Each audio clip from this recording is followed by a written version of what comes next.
Voilà, et avant de passer à un autre épisode, je vais rapidement vous montrer la table de routage et comment interpréter cette table. Ok, je vais aller en real time et je vais faire double clic sur le routeur, agrandir un peu comme ça. Ok, et là je vais faire entrer jusqu'à comme ça. Et après, la commande pour vérifier la table de routage, c'est show IP route entrée. Et là, vous allez voir la table de routage.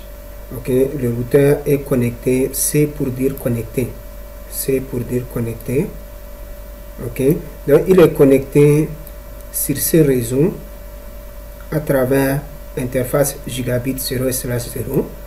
Et il est directement aussi connecté à ces réseaux à travers l'interface gigabit 0/1. C'est ça, G0/0 et G0/1. Ça, c'est la nature de l'interface. Donc, dans chaque réseau où il est connecté, il a une adresse IP qui est là. L'adresse IP, c'est ça qui est là. Mais bon, pour le moment, il faut oublier, c'est pas slash. En réalité, c'est pas slash 32, mais plutôt 24. Ok, voilà son adresse IP dans chaque réseau où il est directement connecté. Voilà, dans ce réseau où il est directement connecté via l'interface gigabit 0/0, il a une adresse IP 10.10.1 avec un masque de slash 24 bien sûr. Connecté à ces réseaux à travers cette interface, voilà son adresse IP. Ok, maintenant, s'il faut une dernière vérification, comment vérifier les adresses IP configurées sur les interfaces avec, pour ce faire, la commande c'est show IP interface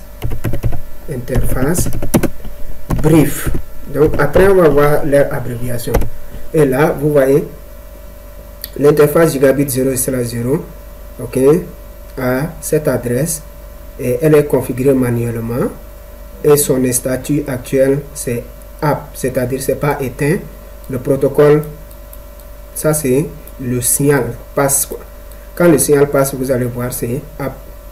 Voilà le deuxième aussi, interface gigabit 0/1, son adresse IP et cette interface on a configuré manuellement. Et son statut est app, il n'est pas éteint. Ok, on avait tapé la commande no shutdown et c'est ça qui a amené l'interface app, allumer ça quoi. Ok, le protocole, c'est-à-dire le signal passe actuellement. Voilà, on a fini cette partie définitivement comme ça et nous allons continuer tout à l'heure sur l'épisode suivant qui est IP intitulé administration réseau et adresse IP.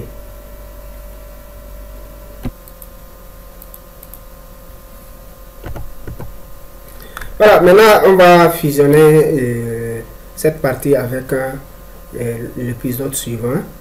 Ok, nous allons voir le rôle d'un administrateur réseau. Vous avez l'habitude d'entendre administrateur réseau, mais vous ne savez pas son rôle exactement. Voilà son rôle. Ok, un administrateur réseau appelé en anglais NetAdmin est celui qui a pour fonction, ok, de faire le design du réseau à implémenter ou à mettre en place. C'est-à-dire, c'est toi qui vas faire l'architecture, dessiner le réseau, ainsi de suite. Ok. Maintenant, celui, une fois fait l'architecture et que vous achetez tous les équipements nécessaires, celui qui est le responsable d'interconnexion de ces équipements, de différents bureaux ou différents départements. Ok. Donc, celui qui va relier ces éléments-là.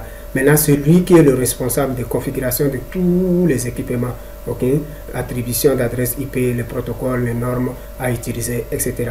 Maintenant, c'est lui qui va faire le test des réseaux, ok, afin de s'assurer la bonne configuration du réseau. C'est-à-dire, quand on met en place un réseau, on doit tester pour voir est-ce que c'est bien fonctionnel. Ok, donc il est aussi le responsable de gestion des ressources mise à la disposition des utilisateurs et leur sécurisation. Donc, il faut savoir comment gérer et répartir les ressources dans le réseau et sécuriser tous ces postes de travail. Ok. Maintenant, il est aussi responsable de la supervision du réseau des prêts afin d'anticiper sur les problèmes entrevant le bon fonctionnement du réseau. Ok. Donc, il doit être souvent éveillé pour voir l'évolution du réseau. S'il y a quelque chose, une anomalie, il faut tout de suite résoudre ces problèmes-là. Voilà. Maintenant, il est aussi responsable de faire le plan d'extension du réseau. Donc, en entreprise, vous allez grandir, l'entreprise va grandir, ok, au fur et à mesure qu'elle grandit, il faut prévoir des plans d'extension du réseau aussi. Le réseau aussi grandit ensemble, ok. Donc, quels sont, après, peut-être dans 2 ou 3 ans, on aura tel bureau. Maintenant, quelles sont les adresses IP qu'il faut préserver, comment procéder à l'implémentation du réseau de tel bureau, etc. Donc, voilà en gros le rôle d'un administrateur réseau. Okay? Voilà, maintenant nous allons voir le protocole IP et MAC adresse. Okay? Donc, c'est quoi le protocole IP? Le protocole IP permet de transmettre les données sur un réseau en attribuant une adresse IP, okay, unique à chaque appareil. C'est le protocole qui nous permet. Maintenant, qu'est-ce qui est une adresse IP? Une adresse IP, okay, l'adresse IP Internet Protocol est une adresse logique, okay, située au niveau 3 du modèle OSI. Okay. Faites un effort de voir les différentes couches du modèle OSI et TCP/IP. Maintenant, à quoi sert cette adresse? Elle sert à identifier un équipement dans un réseau. Okay. On peut identifier un équipement dans un réseau grâce à son adresse IP, et cette adresse permet à l'équipement aussi de communiquer sur le réseau. Okay. Un équipement ne peut jamais échanger dans un réseau s'il n'a pas une adresse IP. Okay. Donc l'adresse IP, okay, nous avons, c'est subdivisé en 2 versions. Nous avons IP version 4 qui est appelé aussi IP tout court. Quand vous entendez IP, là on fait allusion à la version 4, et nous avons aussi la version 6 qui est appelée IP version 6. Donc l'IP version 6, on mentionne toujours la version. Par contre, IP version 4, on n'est pas obligé de dire IP version 4, on peut dire IP. Ok, ça sous-entend la version 4. Merci. Voilà, maintenant, comment IP version 4, c'est la norme standard, on appelle ça RFC 791. RFC, c'est-à-dire Request for Comment. Okay? Donc, c'est une adresse standard. L'adresse IP, appelée aussi IP, est composée de 4 octets. Okay? Octets ou bytes, ça signifie la même chose. Okay? Séparés par des points. Voilà les 4 octets, à quoi ça ressemble. Le premier octet, j'ai matérialisé ça par X, le deuxième par X, le troisième par X, le quatrième par X. Maintenant, les octets doivent être séparés par des points. S'il n'y a pas point entre les octets, ça veut dire que ce n'est pas une adresse IP version 4. Okay? Voilà. Maintenant, chaque octet, si on prend un octet, c'est-à-dire le X ici, okay, on ne fait pas la mathématique, hein, c'est juste pour désigner les octets. Donc, si on prend un octet, il est composé de 8 bits. Okay? C'est-à-dire, un bit c'est 0 ou bien 1. Okay?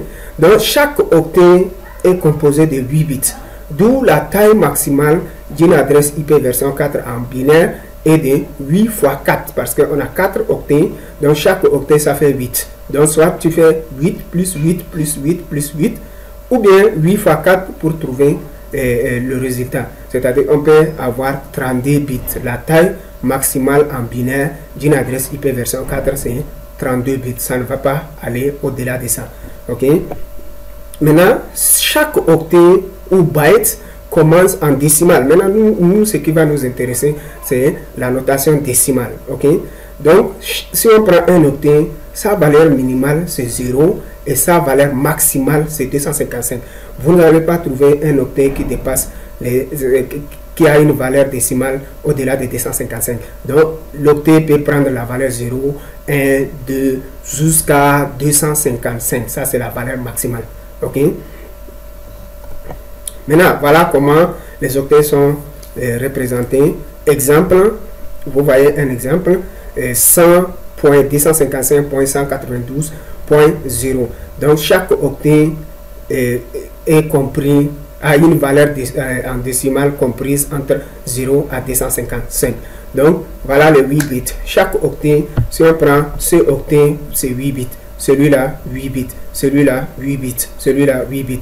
Donc, si on fait la somme de tout ça, ça donne 32. Ou bien, si on fait la multiplication, 8 fois 4, ça fait 32 aussi. Maintenant, on avait dit tout à l'heure qu'un octet au minimum,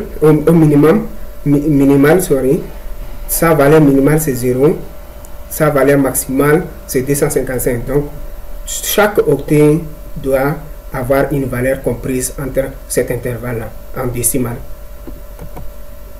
Voilà. Maintenant, un bit est égal à 0, qui veut dire éteint, ou off en anglais. Ok. Maintenant, soit un bit doit avoir la valeur 1 qui est allumé ou on. Donc, si on prend un octet, c'est constitué de 8 bits. Maintenant, dans les 8 bits doivent être soit des bits on, c'est-à-dire 1, 1, 1, 1, ou bien des bits off, c'est-à-dire 0, 0, 0, ou bien un mélange de on et les off, c'est-à-dire 0 et le 1. Ok? Voilà, maintenant les deux parties constituantes d'une adresse IP version 4. Donc, une adresse IP version 4 est subdivisée en deux parties, à savoir la partie à gauche, ok, à gauche, qui représente l'identifiant du réseau appelé aussi Network Identifier, en anglais NetID, qui sert à identifier le réseau dans lequel toutes les machines se trouvent parmi d'autres réseaux. Ok, si on a plusieurs réseaux, donc il faut identifier le réseau dans lequel une machine se trouve en regardant la partie gauche. Ok, cette portion de l'adresse permet de distinguer les réseaux dans lesquels, un équipement se trouve, ou bien le réseau appartenant à tel équipement. Maintenant, la partie à droite, ok, appelée aussi Host ID ou bien Host Identifier en anglais, sert à identifier la position exacte d'une machine dans un réseau. C'est-à-dire on peut avoir 1, 2, 3, 10 jusqu'à 10. Voilà, si on prend le 10e, ça veut dire que la machine là, dans le réseau X, occupe 10e position. Ok, ça permet aussi à la machine d'être identifiée dans un réseau. Ok, cette partie doit être unique dans chaque réseau. Donc, on ne peut pas avoir des machines ayant la partie réseau et machine identique. Impossible. Voilà. Et maintenant, voilà exemple 192.168.1.11/24. Voilà la partie, la portion réseau en rouge, et voilà la partie machine en bleu. Donc après on va voir, c'est le masque qui va nous permettre d'identifier quelle est la partie réservée au réseau et quelle est la partie réservée à la machine après. Ok, c'est ça que le masque /24. Voilà, maintenant les différentes classes d'adresse IP version 4. Donc nous distinguons 5 classes, à savoir la classe A, B, C et D. D et E, sorry. Ok.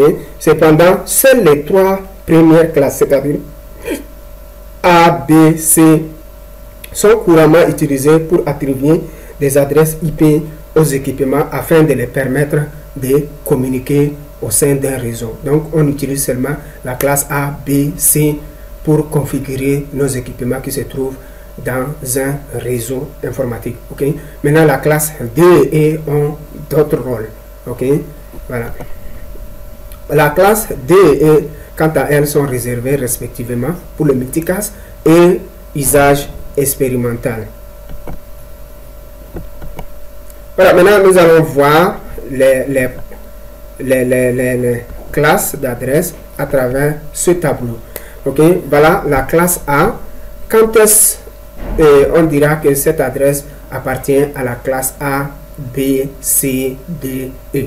Ok, pour identifier la classe d'appartenance d'une adresse IP, il faut toujours regarder le premier octet. Toujours le premier octet. Si le premier, pour la classe A, si le premier octet, pour la classe A, si le premier octet a une valeur en décimale comprise entre 0 à 127, là, il faut dire tout de suite que c'est une adresse de la classe A. Exemple, le premier octet ici, nous avons 10.255.0.1. Peu importe les trois autres octets.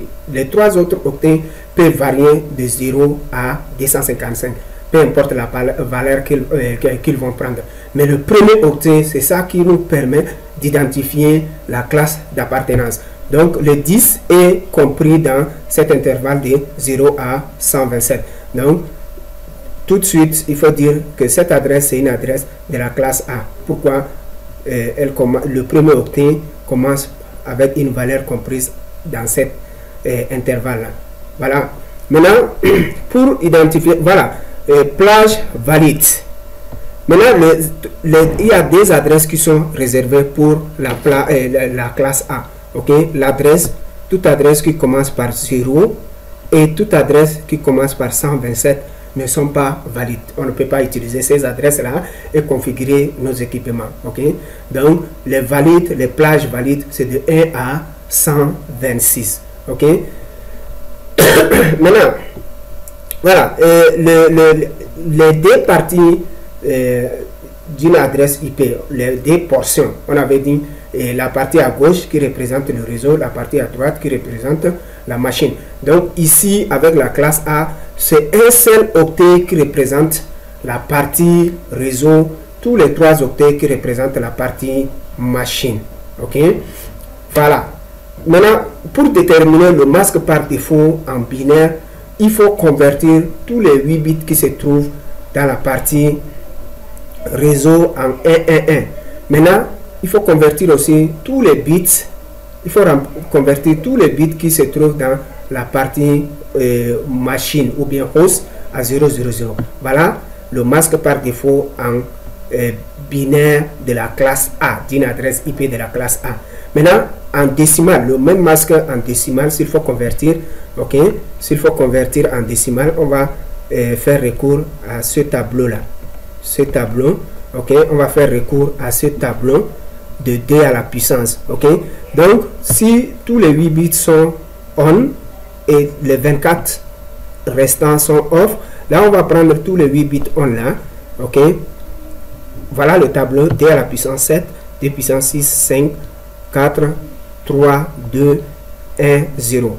Il faut toujours mémoriser ces tableaux-là. 2 puissance 7 en décimale, ça donne 128, 64, 32, 16, 8, 4, 2, 1. Voilà, maintenant, s'il faut remplir le 8 bits on, le 8 bits, donc pour déterminer ces masques, pour convertir ça en décimale, on va remplir tous les 1 ici. 1, 1, 1, 1, 1, 1, 1. Ça fait 8 bits 1. Donc, si tous les 8 bits sont on, c'est-à-dire 1, 1, 1, 1, là, qu'est-ce qu'il faut faire en décimale? Il faut tout simplement faire la somme de toutes ces valeurs en décimale. Ok? Donc, 128 plus 64 plus 32 plus 16 plus 8 plus 4 plus 2 plus 1. C'est-à-dire là où il y a 1, 1, 1, 1, 1, leur valeur en décimale, on va faire la somme. Ok? Ce qui va donner 255. Si tous les 8 bits sont on, c'est-à-dire 1, 1, 1, 1, ça va donner, s'il faut convertir en décimale, ça va donner 255. C'est ça qui est là, ok, en rouge. Maintenant, les autres octets, si tous les 8 bits sont off, si tous les 8 bits sont off, si tous les 8 bits sont off, si tous les 8 bits sont off, là, la valeur en décimale, ça donne 0. C'est-à-dire ces octets, c'est 0. Celui-ci, 0. Celui-ci, 0 en décimale. Ce qui donne 255 pour le premier octet, les autres 0, 0. En notation slash, ok, un masque est toujours matérialisé par la notation slash. Mais slash, ça donne slash 8. Ça veut dire qu'il y a 8 bits qui sont on. Ok, slash 8. 8 bits on. 8, 1, 1, 1. Ok. Une adresse de la classe A avec un masque de slash 8, elle est utilisée par une entreprise de très grande taille. Tout à l'heure, on va te montrer pourquoi. Ok. Voilà. Voilà un petit résumé. Ok. Pour déterminer la classe d'appartenance d'une adresse, il faut toujours voir le premier octet. Pour la classe A, si le premier octet, la plage globale, c'est de 0 à 127. Maintenant, la plage valide, c'est de 1 à 126. Donc, si le premier octet a une valeur comprise entre 0 à 127, là, il faut dire que l'adresse en question est une adresse de la classe A. Exemple 10.255, ok, 10.255.0.1. Donc, le 10 est toujours dans ça. Un autre exemple, je vais prendre 100.0.1.40 par exemple. Il faut toujours voir le premier octet qui est le 100. 100, c'est compris entre cet intervalle. Maintenant, une adresse est toujours subdivisée en deux parties, à savoir la partie à gauche qui représente le réseau, la partie à droite qui représente la machine. Maintenant, l'identifiant du réseau pour la classe A, c'est un seul octet qui représente la partie, réseau, tous les trois qui représentent la partie machine. C'est-à-dire, donc ça, il faut subdiviser comme ça. Le premier, c'est réseau, les trois autres machines. À gauche, réseau, à droite, machine.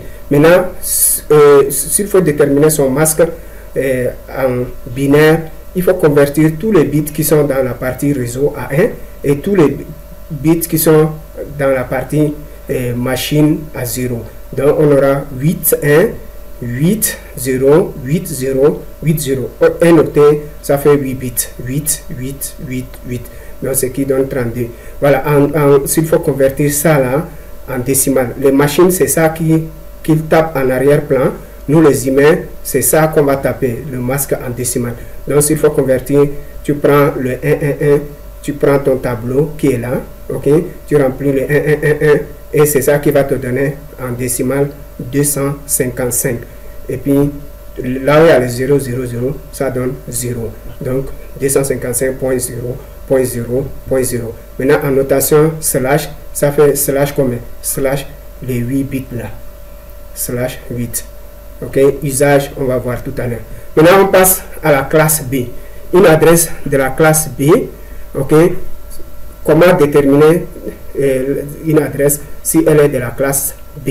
Donc, il faut toujours voir le premier octet. Si le premier octet a une valeur comprise entre 128 à 191, ok, exemple 151, 152, 20.255.6. Peu importe les valeurs que les autres octets prennent, mais il faut toujours se focaliser sur le premier octet. 150 est comprise dans l'intervalle de 128 à 191. Ok? Toutes ces adresses sont des adresses valides, c'est-à-dire il n'y a pas des adresses réservées dedans. Par contre, la classe A, le 0 est réservé, 127 est réservé. Donc, les valides, c'est de 1 à 126. La plage globale, c'est de 0 à 127. La plage valide, c'est de 1 à 126. Par contre, classe B, tout est valide. Donc, c'est ça la plage globale. Ok? Voilà. Maintenant, avec classe B, les deux parties, c'est-à-dire la partie gauche qui représente le réseau et la partie droite qui représente la machine, se représente comme suit. Ok, donc les deux premiers octets, c'est ça qui représente la partie réseau, les deux derniers octets qui représentent la machine. Maintenant, le masque par défaut en binaire. Là où il y a réseau, il faut convertir ces bits en on, c'est-à-dire 1, 1, 1, 1, 8 fois, 1, 1, 1, 8 fois. Maintenant, la partie machine, tout est off, 0, 0, 0, 8 fois, 0, 0, 8 fois. En décimal, s'il faut convertir, on avait dit tout à l'heure, si les 8 bits sont on, ça fait 255. Si le deuxième on, ça fait 255. Maintenant, les autres, c'est 0, 0, ça donne 0, 0. Maintenant, en notation slash, il faut faire la somme de tous ces bits. Donc, 8 plus 8, ça fait 16, slash 16. Maintenant, usage, ok?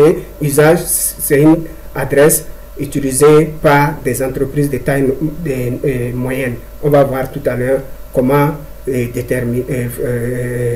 démontrer cela, ok? Maintenant, la classe C. La classe C, c'est toute adresse qui commence par 192 à 223.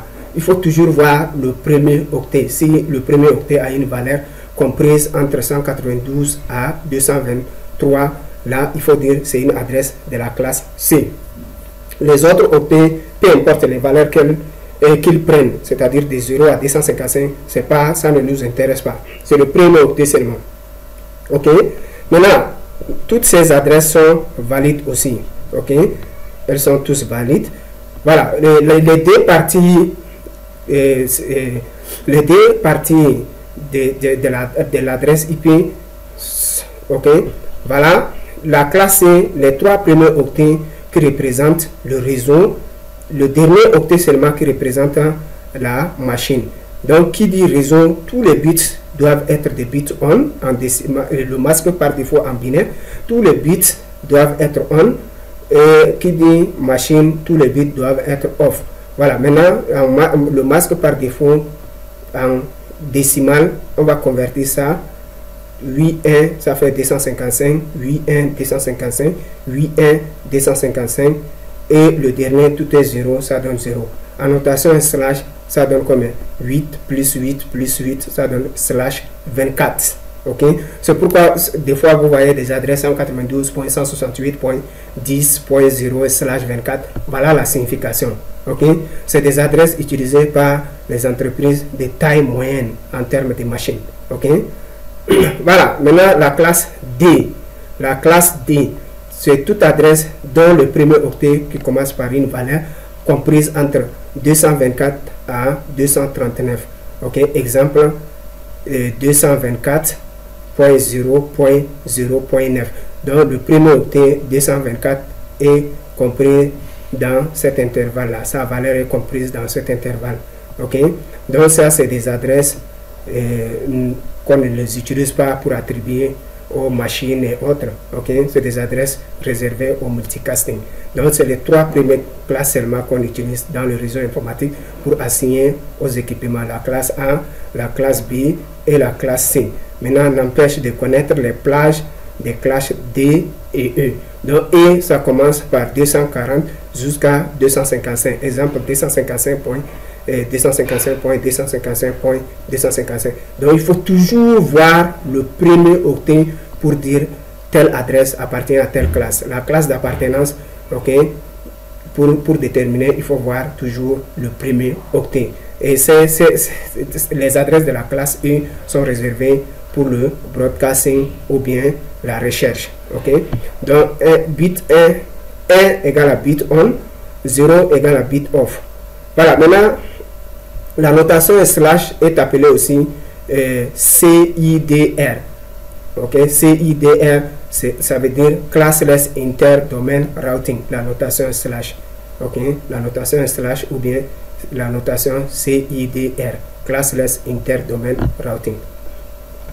Voilà, nous allons voir maintenant démontrer usage là. Nous avons dit tout à l'heure, la classe A, c'est une adresse utilisée par une entreprise de très grande taille. Ok, voilà ici, une entreprise de très grande taille. La classe B, entreprise de taille moyenne. La classe C, entreprise de petite taille en termes des adresses machines qu'on peut avoir. Ok, exemple pour la classe A, je vais prendre un exemple, une adresse de la classe A 10.0.0.0 slash 24. Ça veut dire que c'est le premier octet seulement qui représente la partie réseau, tous les autres qui représentent la partie machine. Ok, donc 10 c'est dans l'intervalle de 0 à 127, donc c'est la classe A. Maintenant déterminons le nombre d'adresses IP machine valide dedans. Donc le /8, sa décomposition en décimale, c'est ça. Ok, en binaire, sorry, le /8, sa décomposition en binaire, c'est ça. 8 1, tous les autres c'est off off off. Maintenant on va déterminer le nombre de hosts les adresses machine valides. Nombre de hosts valides égale à 2 à la puissance 24. Ok, 2 puissance 24 moins 2. Ok, 2 puissance 24 ça donne 16 777 216 moins 2, ce qui donne 16 777 214 adresses IP machine valide. Donc si on prend une adresse de la classe A avec un masque par défaut de /8, on aura 16 777 214 adresses IP machine valide. Donc il faut être une entreprise de très grande taille en termes de machines et pour utiliser cette adresse. Par exemple les entreprises comme Google ou bien Microsoft, Amazon, etc. Ok, voilà. Maintenant la classe B. La classe B, exemple d'une adresse de la classe B. Donc on avait dit la classe B, la plage, ça doit être, le premier octet doit avoir une valeur comprise entre 128 à 191. Exemple 190.255.0.0/16. Ok, donc avec un masque de /16, voilà la décomposition des /16 en binaire. Maintenant pour déterminer le nombre de hosts valides, ok, ce qui donne 2 à la puissance le nombre de bits off. Toujours pour déterminer les machines, c'est le nombre de bits off et non on. Ici on a pris 24 parce que 8 plus 8 plus 8 ça donne 24. Donc 2 à la puissance du nombre de bits off. Le off ici c'est 8 plus 8 ça donne 16. 2 puissance 16 moins 2, ce qui donne 65 536 moins 2, ça donne 65 534 adresses IP machine valide. Et c'est utilisé par des entreprises de taille moyenne. Par exemple, les fournisseurs d'accès Internet de chez vous, la société de l'eau et électricité, etc. Maintenant, la classe C. La classe C, exemple d'une adresse de la classe C. On avait dit tout à l'heure que pour déterminer la classe C, il faut que le premier octet ait une valeur comprise entre 192 jusqu'à 223. Donc, exemple 223.100.120.0/24. Donc, c'est le premier octet qu'il faut voir pour dire que c'est la classe C. Donc, maintenant, s'il faut décomposer le /24 en binaire, c'est ça qui donne 8, 8. Donc, 8, 8, 8, ça fait 24. Le dernier octet, tout est off, 8 off. Donc, pour déterminer le nombre de hosts valides, c'est 2 à la puissance du nombre de bits off. Il y a 8 qui sont off. Ok, moins 2. Moins 2.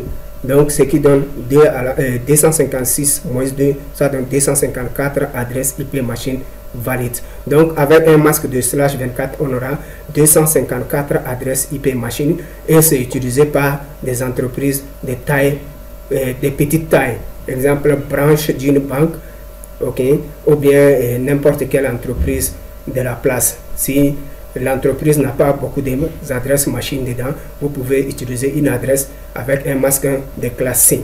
Ok, voilà. NB, les moins 2. Les moins 2 qu'on a l'habitude de faire ici, à chaque fois dans la formule, on fait moins 2, moins 2, moins 2.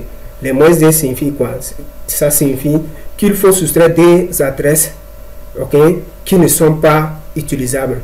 L'adresse réseau et l'adresse de diffusion. Après, on va voir ça dans la partie découpage réseau. Donc, pour déterminer le nombre d'adresses machine valides, on fait toujours moins 2, ok, 2 à la puissance du nombre de bits qui ne sont pas au on, c'est-à-dire les bits off, les 00, et tu fais moins 2, on soustrait des adresses qui ne sont pas valides, qui est l'adresse du réseau et l'adresse de diffusion.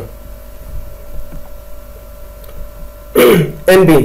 Le masque sous réseau, en anglais appelé subnet mask, est un paramètre qui nous indique quelle est la partie permettant d'identifier, quelle est la partie réservée à l'identifiant du réseau et quelle est la partie réservée à l'identifiant de la machine. Donc une adresse sans le masque, ça serait très difficile de savoir combien des octets qui sont réservés à la partie réseau, combien des octets qui sont réservés pour la partie machine.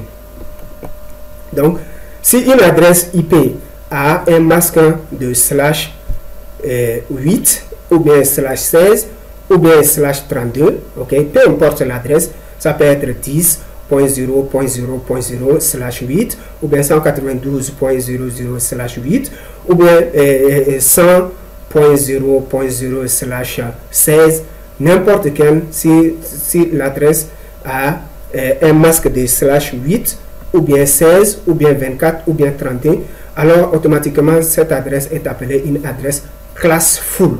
Ok, donc voilà les termes qu'il faut maîtriser, classful et les classless.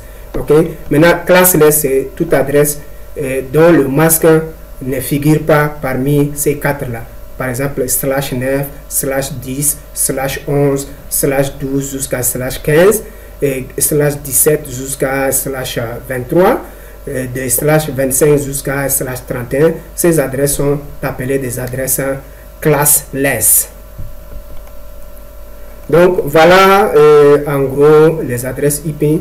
Ok, merci de m'avoir suivi. Je vais juste rapidement faire un petit résumé sur les adresses IP. Nous avons vu qu'il y a deux versions, IP version 4 et IP version 6. Donc IP version 4 est appelé IP tout court. Ok, dans ce chapitre nous allons nous focaliser beaucoup plus sur IP version 4. Ok, donc IP version 4 est composé de 4 octets qui sont séparés par des points. Chaque octet, je l'ai matérialisé comme XXXX. Ok, donc 4 octets ou bytes, c'est la même chose. Bytes ou octets, c'est la même chose. Donc chaque octet a 8 bits en binaire. Chaque octet égale à 8 bits, 8 bits. Donc si on fait la somme de 8, 4 fois, ça fait 32 bits. Ok, maintenant si on prend un octet, sa valeur minimale en décimale c'est 0, sa valeur maximale c'est 255. Donc tu ne vas pas trouver une adresse IP dont un octet a une valeur au-delà de 255. Ok, voilà.